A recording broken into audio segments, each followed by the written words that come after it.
Kwa watu wa TANROADS, hizi barabara service road zinatakiwa zipitike na kila mmoja. Kwenye kila mahali mkiweza, nendeni mkablock lori lisitoshe kuweza kupita kwenye maeneo hayo. Lakini na yule dereva yoyote atakaye paki kwenye service road, achana na dereva atakaye paki kwenye service road, RPC kwa kuwa yupo, nitaomba uniandalie vijana kadhaa ambao kutoka kwenye ofisi yangu watalipwa wafanye kazi ya kusaidiana na watu wa TANROADS. Kamata dereva yoyote aliyepaki kwenye service road. Sasa kama amepaki kwa sababu gari limeharibika au vinginevyo, basi hayo maelezo atakwenda kutoa akiwa ndani. Kwa nini tunasema hivi? Ni kwamba lazima turejeshe Dar es Salaam yenye hadhi, yenye heshima, kwamba kila kitu kikae mahali pake. Imetosha uholela wa Dar es Salaam kwa kila jambo, is enough. Kwa hiyo tufike wakati tuchukue hatua za dhati. Watu wa TANROADS, na nikitoka hapa watu wa TANROADS mkaendelee na utaratibu kwenye barabara zingine zile za Shakilango, ili kesho kutwa nitakapokwenda mabasi yote nisiyaone kwenye uso wa barabara. Mabasi nisiyaone kwenye uso wa barabara, maloli huku pembeni. Hii sio parking. Ukienda pale darajani pale, sijui ile daraja lile pale, kuna lori pale lilikuwepo pale chini pale mpaka zimeota nyasi. Sijui kama utakuwa umeliona.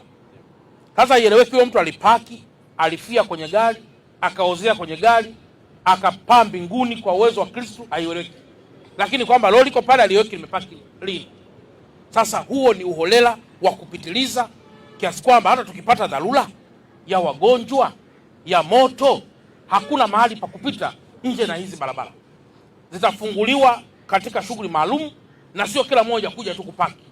Aenda kapaki huko ndani ambako anafanyia shughuli. Hii is for the public use. Uwezo kwa unatumia huku, na kama mnatoa vibali vya watu si kupaki, achaneni na hizo hela. Hizo ni hela za moto.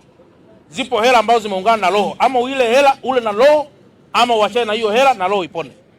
Kwa hiyo sio kila hela inalika. Lazima kuna zingine achana nazo ili tuweze kufanya kazi ambazo ni nzuri. Kwa hiyo mkuu wa wilaya, na kuomba sana pale halmashauri uwe pia na vikosi vyako kupitia ma OCDs. RPC na hapa juu atakuwa ni overall, anaangalia kupitia vijana wa TANROADS. Barabara zetu ni aibu barabara hizi kujifunga. Dereva anapaki hapa anapotea. Kwa nini anapotea? Kwa sababu tajiri naye anaona ni kitu cha kawaida. Kamata wote hao, weka ndani.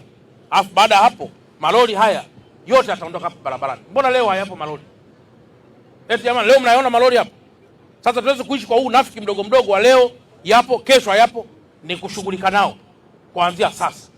Kama unataka parking, nenda kanunue parking, nenda kapaki parking eneo la hapo. Huo ndio uwekezaji mzuri.